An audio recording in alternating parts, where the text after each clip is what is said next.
infrared rays. Within infrared, we have reflected infrared, thermal infrared, and then we have microwave and radio waves. So the uh, optical remote sensing stands for visible and near infrared, which is reflected infrared also. We can have thermal remote sensing also, thermal remote sensing in which the thermal range of infrared is being sensed by the sensor, and it tells about the heat, the temperature of different objects. Then we have this microwave remote sensing. We will be talking about it, and there are a large number of benefits of utilizing microwave remote sensing. Features of remote sensing data, I think all of you are aware of that we can observe the same feature in multiple spectral bands, as we have seen in the electromagnetic spectrum. And this multispectral observations allows the discrimination of crops, discrimination of forest, different type of soils, and so many other things it can be used for. Remote sensing data has a synoptic coverage at multiple spatial resolution. Synoptic coverage means it covers a large area between different features also. So the micro and macro level assessment can be carried out over have multiple observations in a season, in a year. So temporally, multiple data sets can be collected and analyzed. The same data can be used for many applications. You can see that from remote sensing data itself, we are doing so many type of applications related to agriculture, related to soil sciences, related to forestry, related to geological sciences, and so on. Then the entire data is archived, so you can analyze the historical date and particular year. And this is digital data which can be mathematically and statistically analyzed, and analysis can be repeated for same result also. So these are different type of data sets that I have shown you.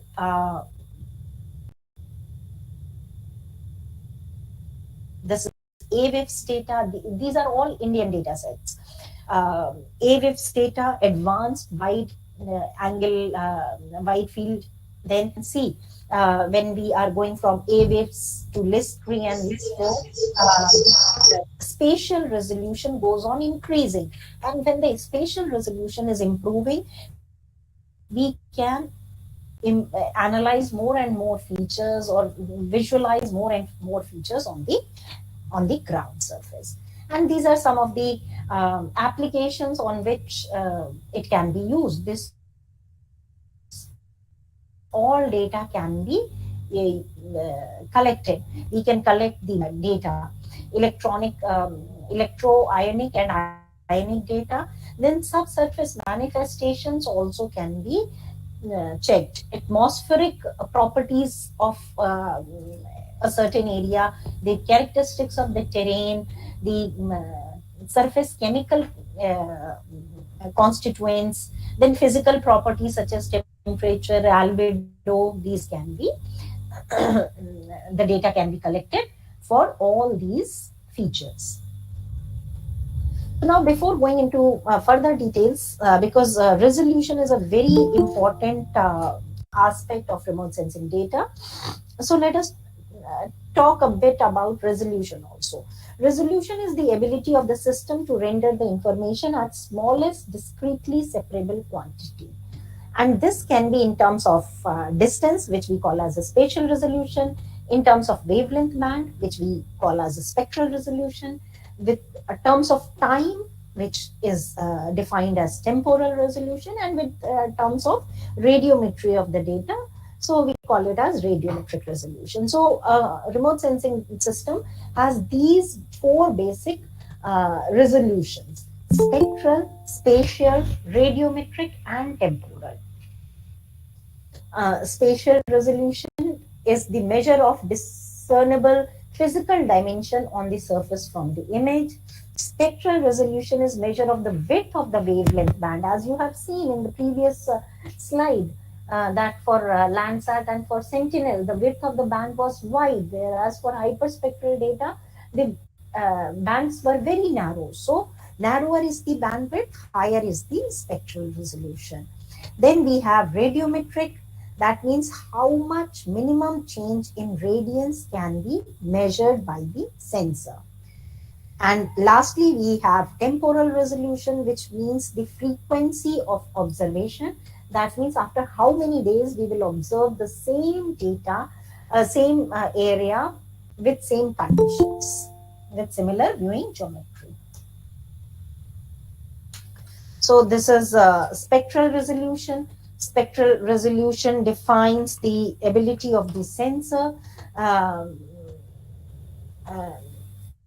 to define fine wavelength intervals. As you can see here, we have this black and white film that is panchromatic. Panchromatic means 0.4 to 0.7 micrometer. That is the visible wavelength. The entire visible area is coming as one single band. Now, this band can be further divided into different wavelength regions, that is blue, green, and red band. So 0.4 to 0.5 is blue, 0.5 to 0.6 is green, 0.6 to 0.7 is red. So, and then we can have hyperspectral, in which this further at every 10 nanometer, we can have one spectral band. So the width of the spectral band is 10 nanometers. Okay. So higher spectral resolution means it gives us the ability to exploit difference in spectral signatures. So you can see this is these are the 6 different bands, in 3 in visible, 3 in infrared. We can combine these and create color composites. So when we are using the visible bands, we can generate the true color composite. True color composite means the colors of the figures would be exactly as we observe them on the ground. We can change this color combination and create false color composite also. Okay, so this is false color composite. Excuse me, ma'am. Are we on 4th slide? No. The slides are not moving, ma'am. It is not on slideshow mode, so the words cannot be seen properly. When I'm putting it on slideshow, the slides are not moving. I don't know what to do. Can you try F5 key? F5 I have tried.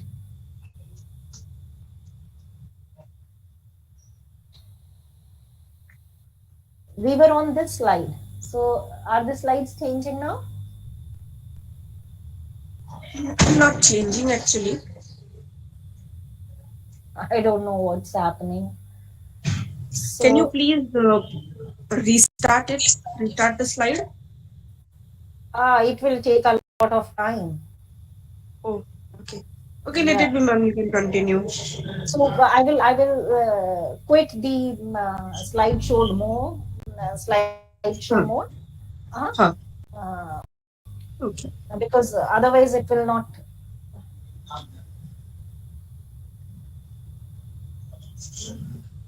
Is it better now? I have. Not yet, ma'am. But the slide can be seen. You are on 12th slide, right? Yes, I am on 12th slide. Okay. Okay. Okay.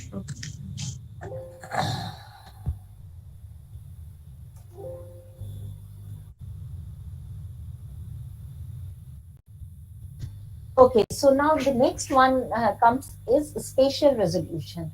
The spatial resolution tells us that what is the physical dimension of Earth, which is representing 1 pixel on the image. And it also tells us it tells us that how what all details can be detected by the sensor. So when we plan to do a very detailed land use land cover mapping, or feature detection, or urban planning sort of thing, then we require very high spatial resolution.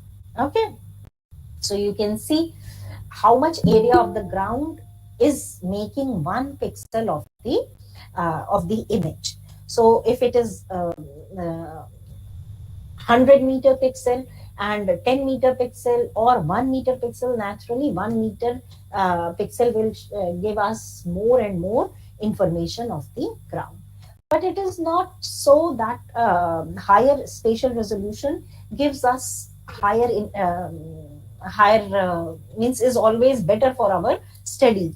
So it depends on what particular application you want to do. Suppose you want to carry out a soil surveying, so naturally 1 meter spatial resolution is not required for you. So as per your application, you should select the spatial and spectral resolution. So now here you can see there within Indian data set, we have a gamut of satellites which are giving us spatial resolution ranging from 1 kilometer to less than 1 meter.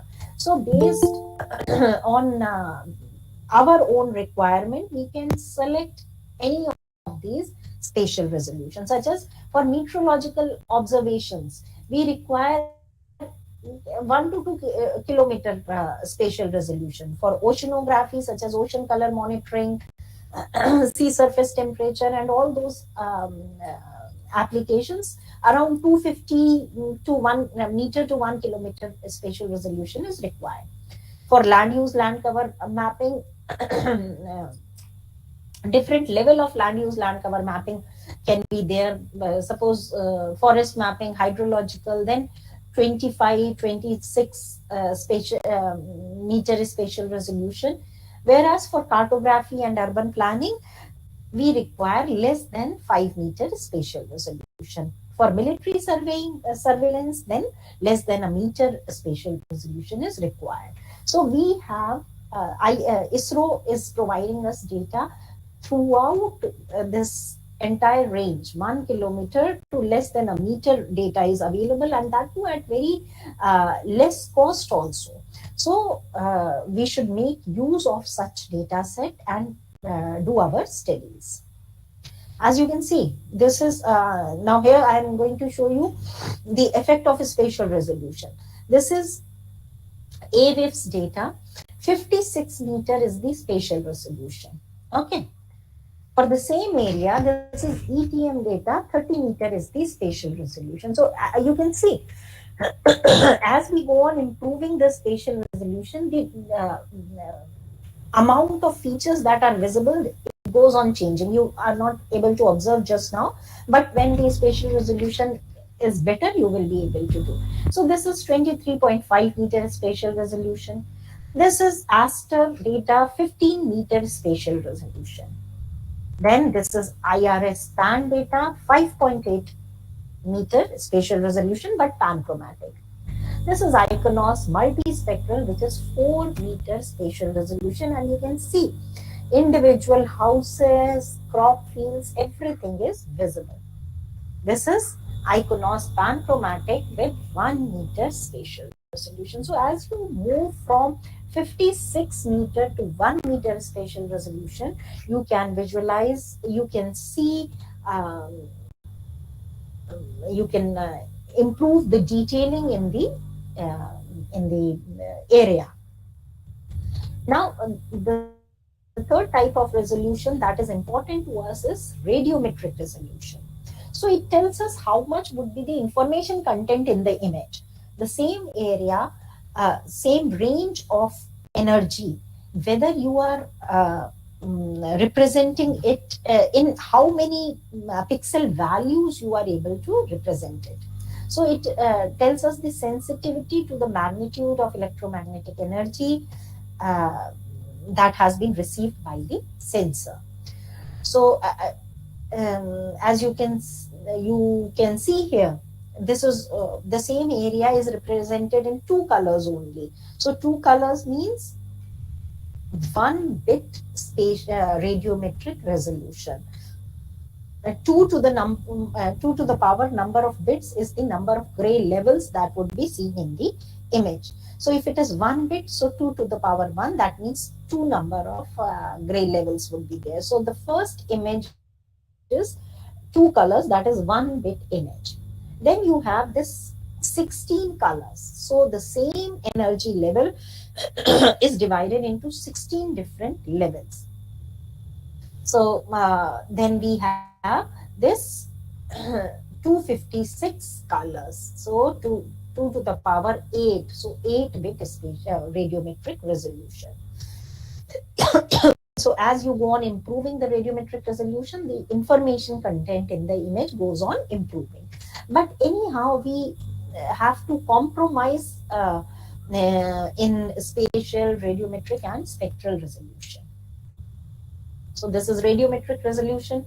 So when we are seeing the same area in an 11-bit image, you can see the within the shadow area, the details have been enhanced.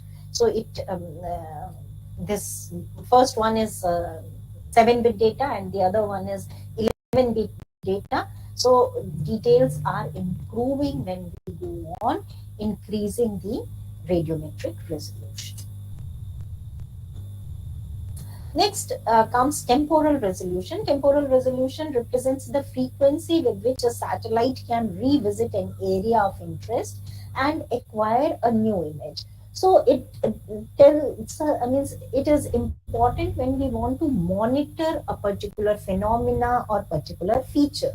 So as you can see, the first image is for February and the second image is for November. So the same area, pre-monsoon and post-monsoon data is there. So you can see the change in cropping pattern, change in the scrub area. Post-monsoon, the scrub area is now having vegetation also. Okay. So for different type of applications, we require different repeatability. So for meteorological application, we require hourly or half-hourly data also. For oceanographic requirement, 2 to 3 days of repeatability is sufficient. For stereo viewing, 0 to 1 days of repeatability, whereas for vegetation monitoring, around 5 days of repeatability is sufficient. So we need not go for very high repeatability. Now, this is what all different type of remote sensing data is available to us. We can have optical visible, within optical we can have visible and infrared band. So that data is there. Then we can have thermal data set. So you can see the second image shows the infrared wavelength, this one. Okay, this is thermal infrared. Then we can have microwave data also. So microwave data gives us a lot of other information also, which we will be talking about. Now the difference between multispectral and hyperspectral. So as we have already discussed that in a multispectral data, we have discrete bands and the wavelength range of the bandwidth is broad, whereas in case of hyperspectral data, we have nearly continuous spectrum that we observe, and a large number of narrow wavelength bands are there. So as you go on, so you can see in the second image, the 3 data sets are shown. The first data starting from right side, Landsat 7 ETM data is there with the 6 number of bands are there. So you are getting this kind of spectral reflectance curve. When you increase the number of bands, so you are able to visualize some more information. You can see that the spectral reflectance curve has changed, And when you have more than 150 bands, so around 140 bands are there in this particular data, so the spectral reflectance curve is a continuous spectrum you are getting, in which you can identify the material that is there on the ground also. So these are differences between multispectral and hyperspectral. So multispectral instruments can discriminate the material, whereas hyperspectral imaging is required to actually identify the material. So the identification of material or species identification can be carried out using hyperspectral data set. So multispectral data are used to detect the existence of various material, whereas hyperspectral allows identification of many materials, even in mixed material, mixed pixels also. And multispectral, we are having a large number of satellites which operate in multispectral mode, whereas a very few of them um, are in hyperspectral, but at this moment the hyperspectral satellite is not available, so mostly it is in airborne mode. And for Indian context, we are unable to get this airborne hyperspectral data set. Then comes microwave remote sensing. So microwave remote sensing has an advantage because these are longer wavelengths and it can penetrate through the clouds. So for the flood mapping, especially because it is floods we encountered in the monsoon season. So in monsoon season, they are unable to take advantage of optical data because optical wavelengths are cannot penetrate the clouds, whereas the microwave wavelength can penetrate the cloud. As you can see in the first two images, the optical data, we are encountering so many clouds, whereas in the SAR data, the ground scene is visible. And also we can analyze a lot of other features based on this microwave data can be used uh, to map large number of features on the ground. The next type of data set that we have is very important is thermal remote sensing data. So thermal remote sensing can be defined as detection of remote objects by recording amount of thermal radiations emitted from various surfaces. So sensors that measure emitted radiation in thermal infrared region can produce information regarding the temperature of the different features. So you can see in this particular image, so when you have thermal data, you can identify a lot many other features, and such as in the mines, the fire fire in the mines and all those things. For such applications, the thermal remote sensing is very useful.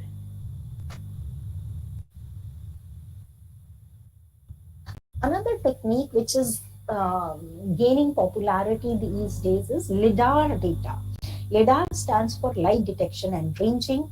It is laser based remote sensing technology, and in this particular technique, a small laser pulse is sent, and it is a active remote sensing. A small laser pulse is sent, and it gets reflected from the feature and sensed back by the sensor. The time of flight is measured, and based on this time of flight, the precise information about target and terrain is detected.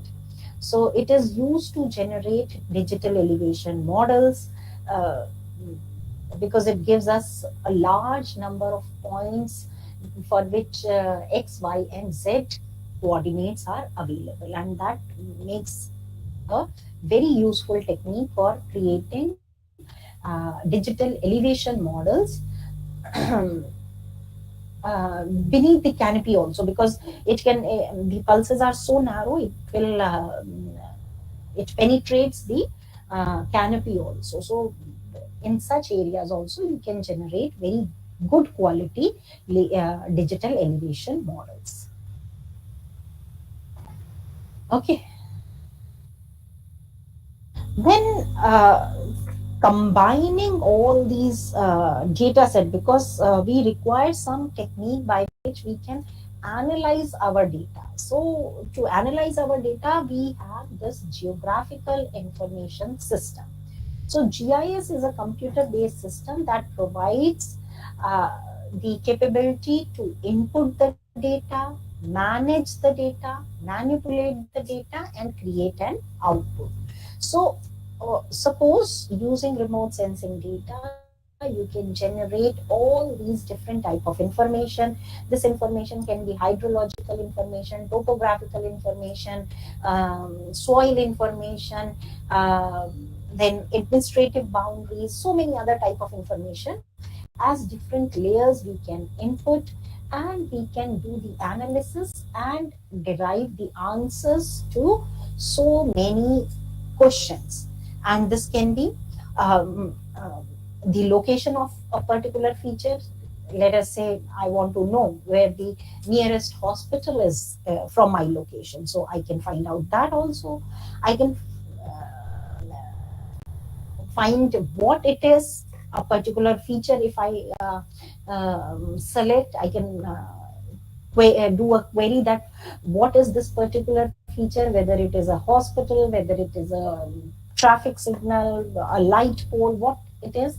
Then we can find out the trends, that how the change is happening in an area. Suppose urban sprawl, the land use change detection.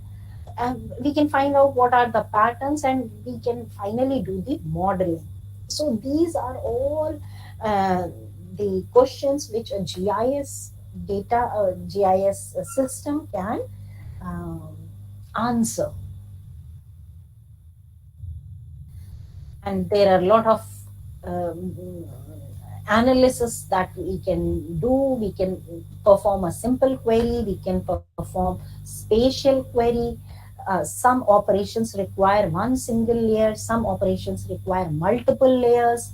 Then we can also do surface analysis, that means analysis on digital elevation model, view shed analysis from one particular location. How many areas would be visible? Then just route, if I want to take from if I want to go from point A to point B. And we can also do spatial modeling. Now coming to how this technique can be used for natural resources. So natural resources, we are having so many type of natural resources on the earth, and it is our duty to preserve these natural resources. So remote sensing is one technology using which we can monitor how our natural resources, we can map and monitor our natural resources. So earth observation technique can be applied for natural resource management. In case of agriculture and soil, we can do crop production estimation, soil and land degradation mapping, watershed development, horticulture.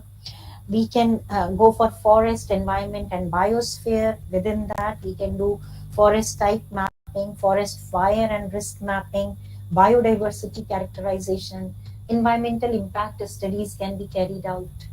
Within the water studies, we can do potential drinking water zones, command area management, reservoir sedimentation. In the ocean studies, we can have potential fishing zone. uh, what are the best zones in which the fish would be available. Then coastal zone mapping and mangrove mapping. We can also go for land use, land cover mapping, wasteland mapping, urban sprawl mapping. So these are some of the applications which we have listed, and ISRO has done a lot in these areas. So I will show you some of the results. So you can see biohappiness, that is food security. So ISRO started in 1975 with nationwide LULC mapping, and now we are going for means the different stages of studies were carried out. National land use land cover mapping, then wasteland mapping, then soil and land degradation mapping, and this is nationwide studies have been carried out. And now we are doing the soil health card. That means for every location, for every